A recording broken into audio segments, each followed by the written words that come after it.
If you've ever had one of those days where life feels chill for like 5 minutes and then suddenly flips the table on you, that was me standing in the middle of my driveway with a bag of groceries busted open at my feet. Milk leaking, apples rolling, bread flattened like it got steamrolled.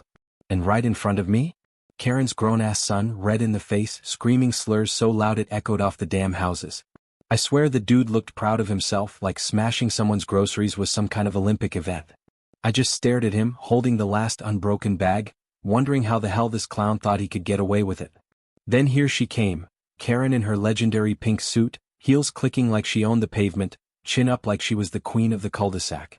If intimidation had a uniform, that pink suit was her battle armor. She marched up, nostrils flared, eyes bugging out, already firing accusations before she even got close. "You're causing trouble in my neighborhood," she barked, acting like she personally founded the entire HOA with her bare hands.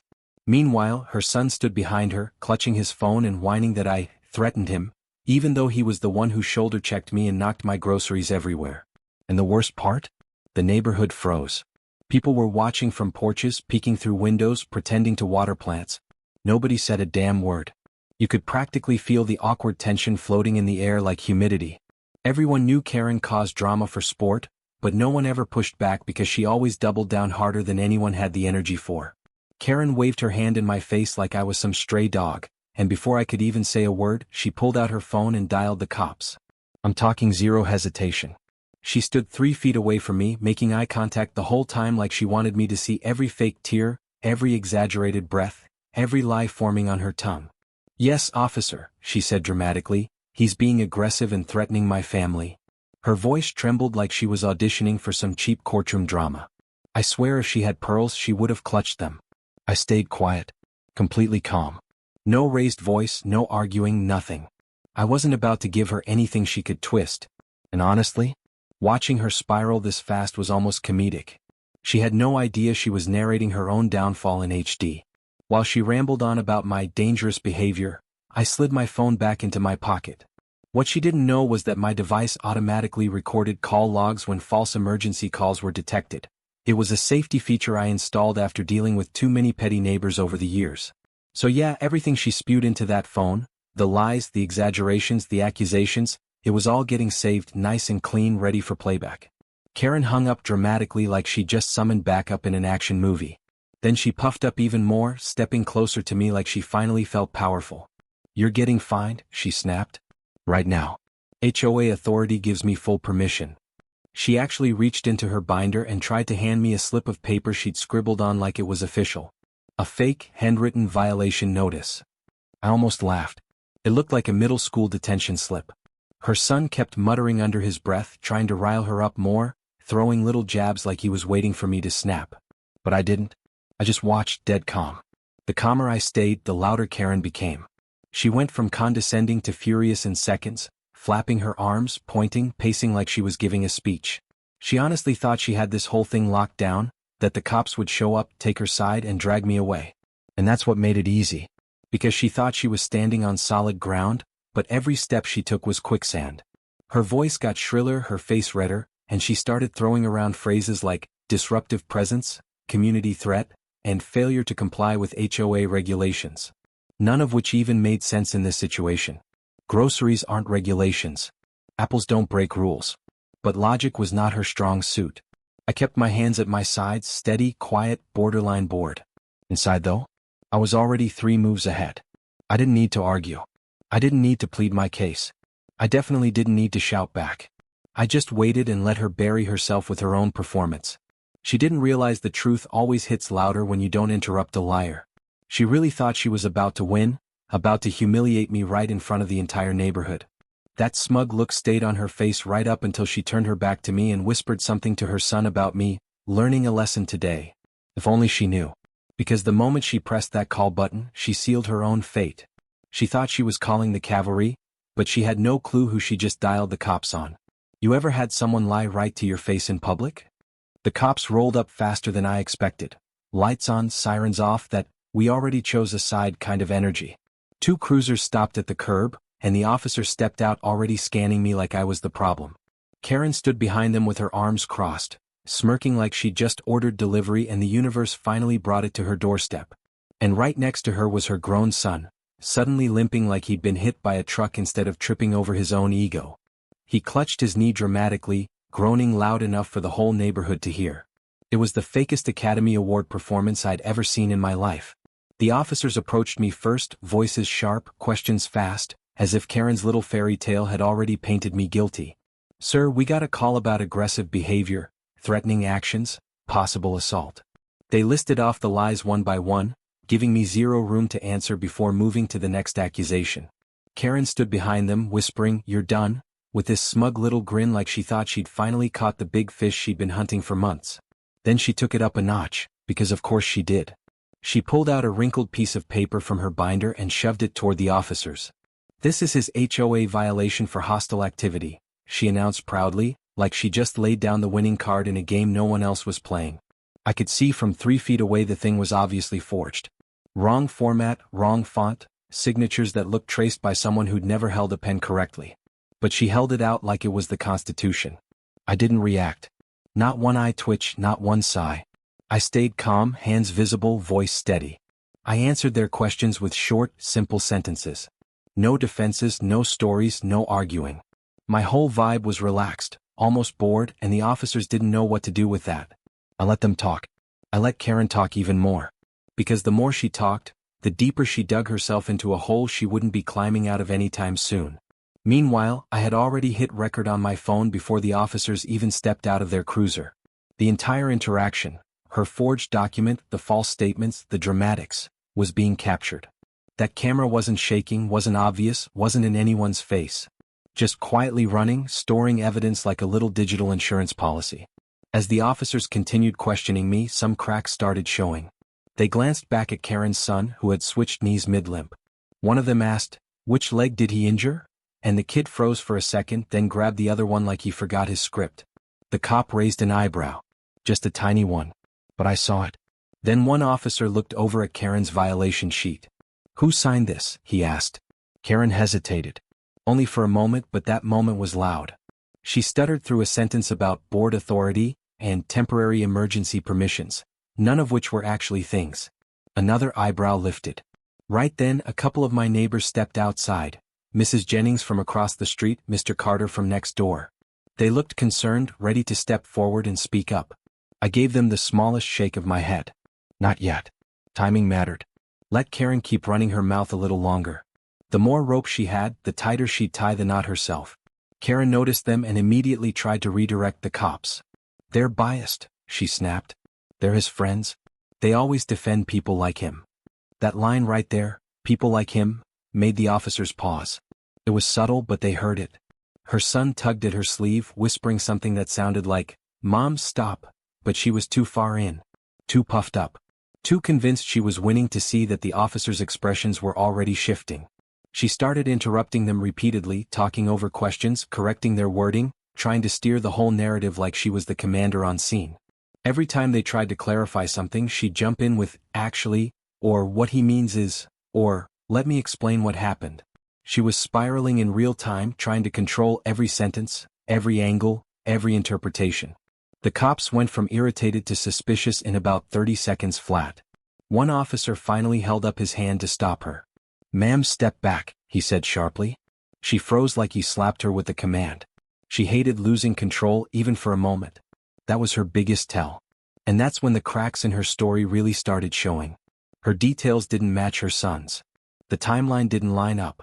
Her description of me charging at him didn't match the fact that all my groceries were on the ground behind me. One officer pointed out that the spilled bags were closer to my porch than the sidewalk, meaning I wasn't anywhere near them when she claimed I was attacking. She tried redirecting again, but the officers weren't buying it as easily anymore. Then one officer turned to her and asked a simple, calm question. The kind of question that slices a lie right in half. "Ma'am, if he was so aggressive, why are you standing this close to him?" She froze. Just like that. Her eyes widened, her mouth opened, then shut, then opened again like she forgot how sentences worked. And I just stood there, quietly watching her house of cards wobble. Type karma incoming, if you know where this is going. Karen panicked so hard after the cops started doubting her story that she pivoted to the one thing she thought still gave her power, the HOA. By the next morning, she was already in full meltdown mode, acting like she had to restore order, to the neighborhood before I supposedly caused more chaos. I walked outside half asleep and found a thick stack of bogus violation letters taped to my front door like some kind of passive-aggressive art exhibit. Every page had her signature scribbled across the bottom like she was passing new laws instead of making up nonsense on her kitchen table. The charges were so ridiculous I actually laughed out loud. One said unsafe grocery handling, which made zero sense unless bringing your own food inside is now a crime. Another accused me of threatening HOA families, even though the only person getting loud the day before was Karen's own racist son pretending to limp around like a bad stage actor. My favorite one claimed aggressive walking. I didn't even know that was a thing. I guess Karen decided normal footsteps counted as violence when she needed something dramatic to write down. But Karen wasn't done. Not even close. She recruited 2 board members, both of whom already hated doing any real HOA work, to form what she proudly called the Community Safety Squad. These 3 clowns strutted around the neighborhood holding clipboards like they were running mall security. They'd walk past my house, stop, whisper, write something down, and keep moving like they were conducting some undercover mission for the FBI. Except they looked more like adults playing pretend on a slow Sunday. Soon the gossip started spreading around the neighborhood, and it didn't take a genius to figure out who kicked it off. Karen had clearly told people her twisted version of the story because I started hearing the same dumb comments from different directions. Stuff like, "Hey, I heard you scared a family yesterday," or, "Did you really get aggressive with groceries?" It was so obvious she was behind it that even folks who usually avoided HOA drama gave me knowing looks. That's when I decided to make my next chess move. Instead of arguing with rumors or confronting Karen like she wanted, I installed new cameras that covered every inch of my property. Not the cheap ones either, good angles, night vision, and cloud backup.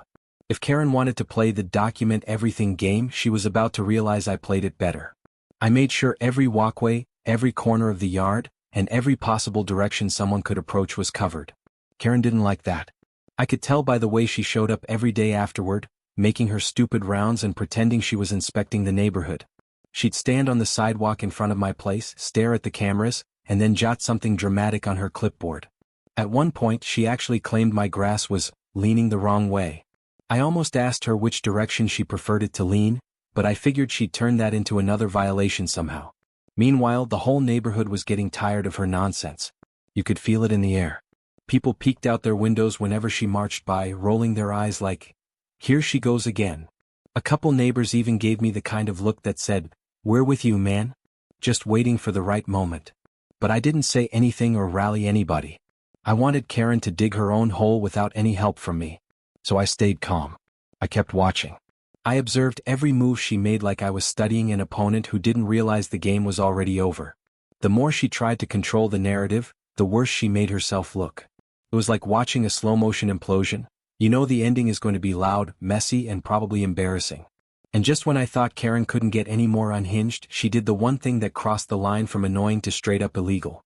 I remember standing there looking at her thinking, there's no way she's actually doing this. But she absolutely was, and she did it with that same smug little smile she'd worn since day one. That moment changed everything, and it set off the chain reaction that would eventually bring her whole operation crashing down. But at that exact second, all I could do was stare and think, yep. She finally went too far. She didn't just bend the rules, she stomped on them like they were optional. What she pulled off that afternoon proved she wasn't just power-hungry, she was desperate. Desperation makes people sloppy, and Karen was sliding into full meltdown territory. Neighbors watched from their porches, whispering and shaking their heads as she escalated. Even the 2 board members she dragged into her nonsense seemed uncomfortable. But Karen kept pushing, convinced nobody would challenge her. Ever had someone abuse a tiny bit of authority? Then you already know exactly how this is about to go down. Karen hit a whole new level of unhinged when she decided she had the right to stroll into my yard like she owned the place. I was chilling inside, minding my business, when my phone pinged with a motion alert from the front camera. I opened the feed and almost spit out my drink. There she was, Karen herself, marching straight onto my lawn with that wild determination she gets when she's about to do something incredibly stupid. She held a clipboard like it was a badge and announced loudly to nobody, "The HOA is investigating unsafe behavior." Before I could even process her audacity, she added her usual nonsense about how HOA emergency protocol allowed her to enter any property she wanted. That wasn't just wrong, it was straight up made up. But she said it with her whole chest, like she'd memorized the line in the mirror that morning.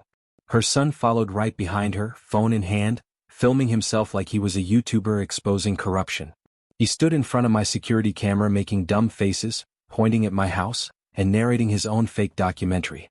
Instead of storming outside and giving her the confrontation she wanted, I stayed inside and watched everything unfold live. I had my feet up, phone in hand, letting the footage roll as she strutted around acting like some kind of neighborhood sheriff. I hit record, timestamped everything, and made sure the audio was clear. If Karen wanted to hand me evidence on a silver platter, I wasn't about to interrupt the delivery. She pretended to inspect the side of my house, looking up and down like she expected to find a crime scene taped to the wall. When she didn't see anything she could twist into a violation, she got irritated. That irritation pushed her toward the one spot even she should have known was off limits: the fenced backyard. She walked straight to the gate, looked around dramatically, then unlatched it like she had every right in the world. The moment she stepped into the backyard, my jaw dropped. That wasn't an HOA problem. That wasn't a neighbor dispute. That was criminal trespass, clear as day, caught in high definition and absolutely undeniable. Her son followed her inside, still recording like he was making a home movie about breaking the law. He even zoomed in on my back door and said, "See? This is where he hides the dangerous stuff," like he was a detective on a bad kids show. I kept recording from my phone, tracking every movement, every dumb comment, every second she remained on my property. I even narrated quietly for the record: the time, the location, the actions, everything. It was the ultimate chess master move. She handed me the evidence and I simply received it. Karen walked around the yard pretending to search for hazards, even though the only hazard in sight was her complete lack of common sense. When she didn't find anything she could use, she did exactly what I expected. She made things up on the spot. She pointed at a perfectly normal garden hose and declared it a trip danger. She pointed at a bag of soil near the shed and called it a chemical threat. She even claimed my patio table was blocking emergency access, which made zero sense unless she planned to perform a full rescue mission across my furniture. The best part? She didn't realize the neighbors were watching. People on my street had reached their limit with her antics, and several of them were already standing on their porches, phones out, recording the whole circus. They whispered to each other, shaking their heads, wondering how she convinced herself this was a good idea. Some even chuckled when she slipped slightly in the grass and blamed it on dangerous landscaping. As she wandered deeper into the yard, the tension hit a new level. She wasn't bending rules anymore, she was smashing them like she had something to prove. And the entire neighborhood now had front row seats to her personal meltdown. I couldn't believe how far she was willing to go just to maintain whatever fantasy power she thought she had. She'd been spiraling for days, but this was her hitting the gas instead of the brakes. By the time she circled back toward the gate, she looked sweaty, frustrated, and weirdly proud of herself. She scribbled furiously on her clipboard like she'd uncovered a crime ring instead of a backyard. Her son bragged into his camera about evidence collection, which only made him sound even more ridiculous. I watched calmly, knowing every second they stayed on my property was another nail in their own coffin. And the wild part? She still wasn't done humiliating herself. Karen truly believed she was untouchable, that she could trespass, record, invent violations, and walk off like some hero of the suburbs. She didn't know the footage I had was about to rewrite everything, every lie, every accusation, every fake story. She had no clue her power trip just became the biggest mistake she ever made. Type trespass if you think she went way too far. Karen must have woken up that morning and decided, yeah, today's the day I act like the HOA version of a dictator, because she came storming down the sidewalk with the most pissed off stride I'd ever seen. That bright pink suit was blazing in the sun like a warning flare, and she didn't even bother pretending she was here for anything other than drama. She marched straight toward me in front of half the neighborhood and yelled, "If you can't follow the rules of this community, maybe you should consider leaving it." I just stood there holding my keys, staring at her like she'd grown a second head. She wanted a reaction so badly it was almost pathetic. She kept waving some papers around like they were subpoenas from the Supreme Court, and right on cue, her racist son popped out from behind her and spit out another slur. Loud, clear, right into the open air. And the best part? Every one of my cameras caught it in perfect HD quality, including the street side cam that had crystal clear audio. But Karen wasn't done embarrassing herself. She puffed up her chest like a cartoon villain, jabbed a finger at me, and said she was issuing a mandatory community fine of $10,000 for creating hostile energy. I almost laughed. $10,000 for energy. At this point I honestly wondered if she'd hit her head on a mailbox before walking over. But she said it with full confidence, like she'd just delivered some official verdict. Then she did something even dumber. She started handing out her freshly forged violation sheets to anyone walking by. Some neighbors didn't even want the papers, but she forced them into people's hands like she was passing out flyers for a yard sale. A couple folks exchanged awkward looks, clearly uncomfortable. They knew she was spiraling, but nobody wanted to get dragged into her mess, at least not yet. Me. I stayed calm. I didn't argue. I didn't yell. I didn't even roll my eyes. Instead, I quietly pulled my phone from my pocket and saved every single clip from the week. Every rant, every lie, every fake violation, every racist comment from her son, every time she trespassed, and every moment she shoved her fake authority around like it was a golden ticket. I labeled and organized everything by date, time, and incident. My folder looked like an evidence library. If she wanted a war, cool, I'd win it without even raising my voice. And this is the part Karen never expected. Neighbors who'd been silent for months finally started cracking. People who'd been scared of her drama walked over to me one at a time, quietly, discreetly, saying, "Yeah, if you need a statement, I saw what happened," or "She's been bothering my family too." One older couple even admitted Karen had fined them twice for porch colors that don't match the HOA mood. HOA mood. I didn't even know that was a thing. Turns out, Karen had been running her little pink suit dictatorship for way longer than I realized, and everyone had just been putting up with it hoping she'd calm down someday. Spoiler, she didn't. The more pressure she felt, the more unhinged she became.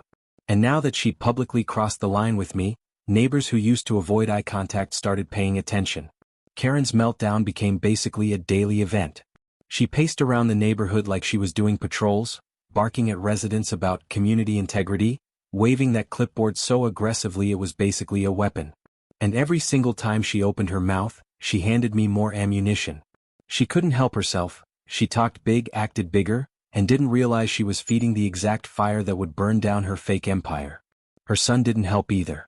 He wandered around recording TikTok videos like he was part of some righteous crusade, but all he did was capture his own hatefulness on camera. Half his clips had him dropping racist nonsense and I didn't have to lift a finger, he documented his own downfall.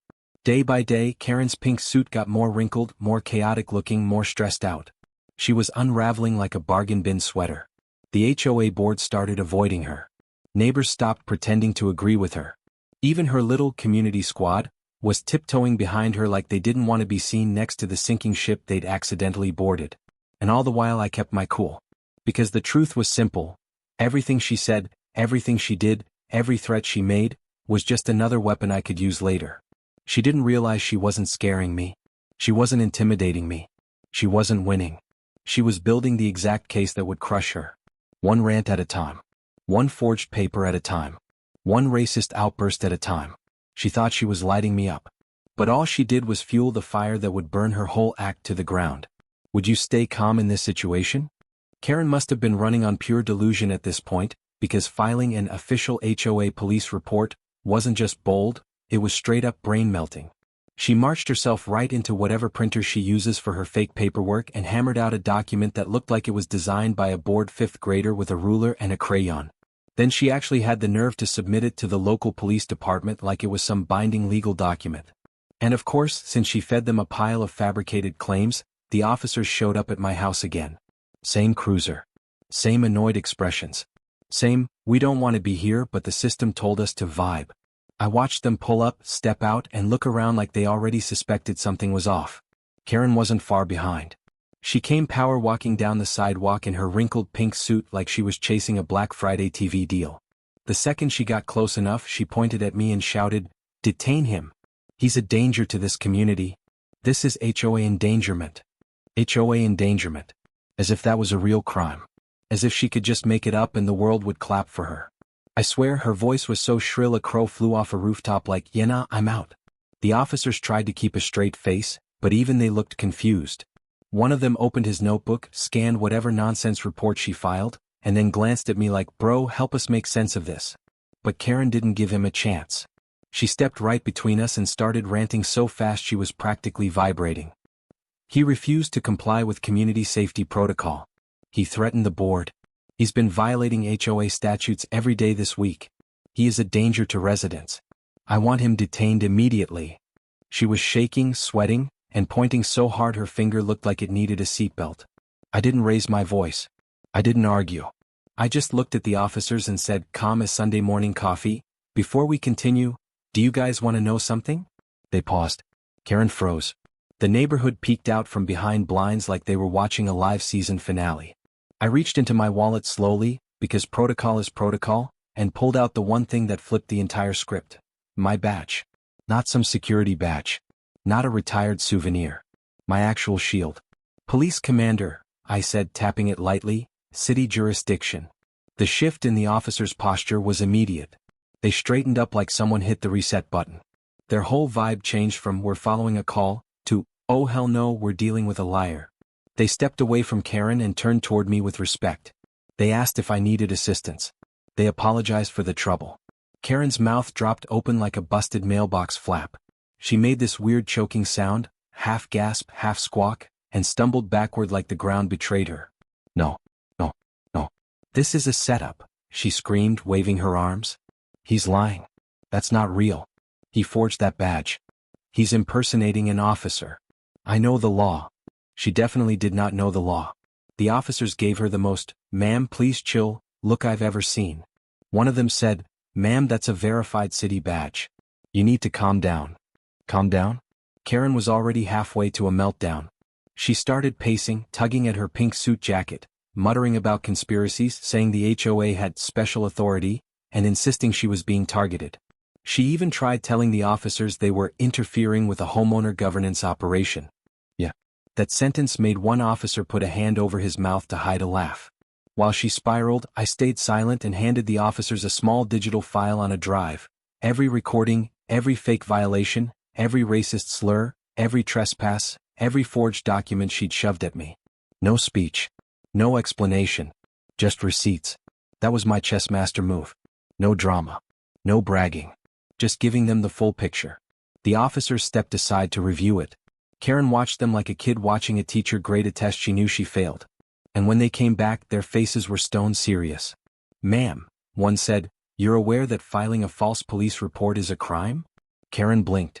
No, it wasn't false. You don't understand. And trespassing, he continued, is also a crime. Karen's breathing stuttered. She clutched her clipboard like it was a life raft. And harassment. And forging documents. And impersonating legal authority. Her knees bent a little, like the weight of her own stupidity was physically dragging her downward. She shook her head over and over, mumbling, this isn't fair, this isn't real, this neighborhood needs me. But the officers weren't done. Not even close. One of them said, we're escalating this to the State Housing Commission. You may want to prepare for further investigation. Karen looked like she'd swallowed a cactus. And the wildest part? The state hadn't even shown up yet. Type commander, if you loved that twist. The HOA meeting was supposed to be a boring Tuesday night formality, but that evening it felt more like the Super Bowl of neighborhood drama. You could practically smell the anticipation in the air. Word had spread fast that the state housing investigator was rolling in to deal with Karen's mess, and trust me, every resident within a 5-house radius was ready to grab a seat and a snack. Folks who hadn't attended a meeting in 5 years suddenly found the energy to show up early. Even old Mr. Patterson, who usually pretended the HOA didn't exist, shuffled in with a lawn chair like he was tailgating. I walked in quietly, stayed near the back wall, and kept my face plain. I didn't want to be the center of attention. The evidence could speak for itself, and honestly, Karen had dug her own grave so efficiently she deserved an award for speed.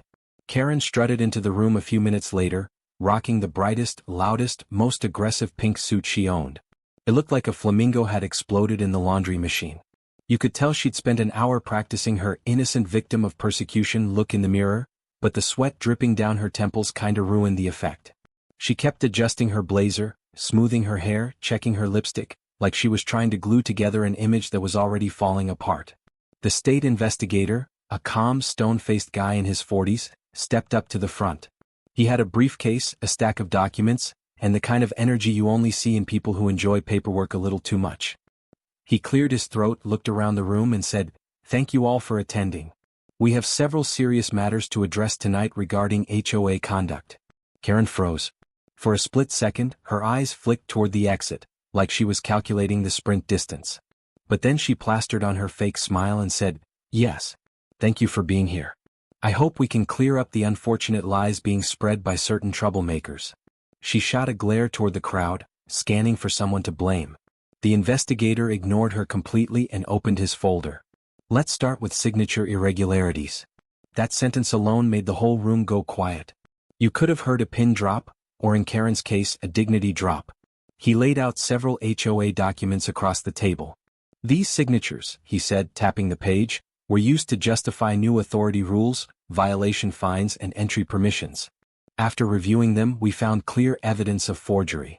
A collective gasp erupted from the crowd like a wave. Someone whispered, "I knew it," and another neighbor muttered, "She forged mine, I never signed a damn thing." Karen's smile cracked like glass. That's impossible. Those signatures were verified by the board. One board member immediately stood and shook his head. No, they weren't. You brought us those forms already filled out. Another board member chimed in, you told us they were already approved. The investigator nodded. Exactly. And in addition to signature forgery, we uncovered illegal fines, false violation notices, and at least 3 fabricated incident reports submitted to law enforcement. Every eye in the room snapped toward Karen. She looked like someone had unplugged her brain mid-sentence. Then the shouting started. Residents stood up one by one, firing complaints she'd ignored for months. You tried to fine me for having a blue trash bin. You screamed at my daughter because her bike was on the sidewalk. You said you'd get me evicted for painting my shutters. You accused my dog of attacking you. My dog has 3 teeth. Karen kept backing up, waving her hands, shouting over them. This is a conspiracy. You're all being manipulated. I did nothing wrong. This is an attack on HOA authority. The investigator raised a hand and even the angry crowd settled. Ma'am, he said, you are required to stay for the duration of this meeting. Karen opened her mouth to argue, but the look he gave her was the kind of look that says, try it. I dare you. She sank into her chair. Her leg bounced so hard the whole row shook. I stayed in the back, quiet, arms crossed, watching, letting the moment breathe. My chess master move was already done long before this meeting even started. My evidence was what triggered the state to show up in the first place. All I had to do now was let the truth do what truth does, expose everything. The investigator continued laying out violations. Each sheet, each recording, each signature he revealed pushed Karen closer to the edge. Her face turned red, then purple, then a shade I can only describe as expired strawberry yogurt. And right when it seemed like she was finally starting to realize the hole she'd dug, she snapped. She jumped to her feet, pointed at random neighbors and screamed, You lied about me. And you started rumors. And you never respected authority. This entire neighborhood is toxic.